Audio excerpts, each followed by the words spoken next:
جام شوروں میں دریائے سندھ کے کنارے خوراک کے عالمی دن کے حوالے سے تقریب کا انعقاد۔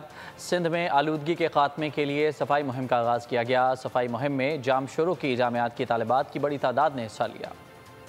خوراک کا عالمی دن، جام شوروں میں دریائے سندھ کے کنارے تقریب کا انعقاد۔ سندھ میں آلودگی کے خاتمے کے لیے صفائی مہم کا آغاز کیا گیا۔ تقریب کا موضوع پانی زندگی ہے، پانی خوراک ہے، کسی کو پیچھے نہ چھوڑے تھا۔ یونیورسٹیوں، اقوام متحدہ کی ایجنسیوں، NGO سمیت 300 سے زائد شرکا نے کوڑا کرکٹ صاف کیا اور محفوظ طریقے سے ٹھکانے لگایا۔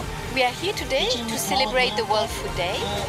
World Food Day is the day of this creation. سال کا تھیم ہے Water is life, water is food, leaving no one behind. یہاں پر آج ہم لوگوں نے ایک مہم چلائی ہے جس میں ہم دریا سندھ کو صاف کر رہے ہیں۔ خوراک کے عالمی دن پر FAO، پاکستان حکومت اور پاکستان میں کام کرنے والے اقوام متحدہ کے دیگر اداروں کے ساتھ مل کر کلین انڈس مہم کا آغاز کیا گیا۔ شرکا کی جانب سے دریائے سندھ میں پھولوں کی پتیاں بھی نچھاور کی گئیں۔ سبسکرائب کریں اور بیل دبائیں تاکہ کوئی خبر رہ نہ جائے۔